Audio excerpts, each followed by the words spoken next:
10 సంవత్సరాలు పాలించిన బీఆర్ఎస్ ప్రభుత్వం ఉద్యమకారులను విస్మరించిందని, నూతనంగా ఏర్పడిన కాంగ్రెస్ ప్రభుత్వం ఉద్యమకారులకు సముచిత స్థానం కల్పించి వారి కుటుంబాలను ఆదుకోవాలని స్వర్ణకార సంఘం నాయకులు, కాంగ్రెస్ నాయకులు విజ్ఞప్తి చేశారు. మెదక్ జిల్లా రామాయంపేట మండల కేంద్రంలో తెలంగాణ మలివిడత ఉద్యమంలో అమరుడైన శ్రీకాంతాచారి వర్ధంతి కార్యక్రమం నిర్వహించారు. స్వర్ణకార సంఘం ఆధ్వర్యంలో మెదక్ చౌరస్తాలో నిర్వహించిన శ్రీకాంతాచారి వర్ధంతి కార్యక్రమానికి కాంగ్రెస్ పార్టీ నాయకులు హాజరయ్యారు. ఈ సందర్భంగా వారి చిత్రపటానికి పూలమాల వేసి ఘనంగా నివాళులర్పించారు. ఈ కార్యక్రమంలో స్వర్ణకార సంఘం జిల్లా కార్యదర్శి దామోదర్తో పాటు లక్ష్మీనారాయణచారి, శ్రీనివాస్, కాంగ్రెస్ పార్టీ నాయకులు రమేష్ రెడ్డి, విప్లవ్ కుమార్, పోచమల అశ్విని శ్రీనివాస్ తదితరులు పాల్గొన్నారు. విశ్వకర్మ వాళ్ళ ఆధ్వర్యంలో మరి శ్రీకాంతాచారికి ఘనంగా నివాళులు అర్పించడం జరిగింది.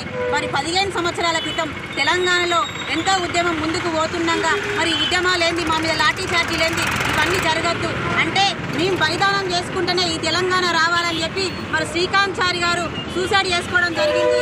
మరి శ్రీకాంతాచారి గారు మీ బలిదానం ఊరికే పోదు, మరి తెలంగాణలో కూడా మంచి రోజులు వస్తాయని చెప్పి మేమందరం కూడా అనుకుంటున్నాము. మరి మీ ఆత్మహత్యతోనే ఇలా తెలంగాణ ఉద్యమం ఉవ్వెత్తున ఎగిసింది.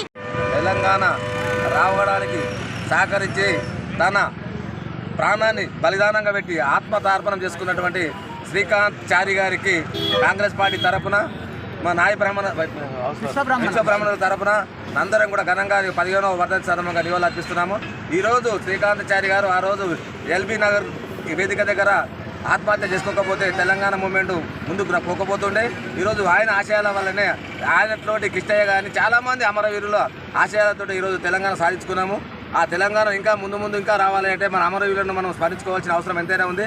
ఈరోజు తెలంగాణలో ప్రతి వాళ్ళు కూడా ఇప్పుడు ఉన్న ప్రభుత్వము తెలంగాణ అమరవీరులకు గతంలో తెలంగాణ కోసం పోరాడిన వాళ్ళందరికీ కూడా ఏదో రకంగా వాళ్ళకు పింఛను కానీ ఏదో రకమైన సదుపాయాలు కల్పించాలని చెప్పి ప్రభుత్వం కోరుతున్నాము. జై కాంగ్రెస్, జై జై కాంగ్రెస్. మరిన్ని అప్డేట్స్ కోసం మా ఛానల్ని సబ్స్క్రైబ్ చేయండి.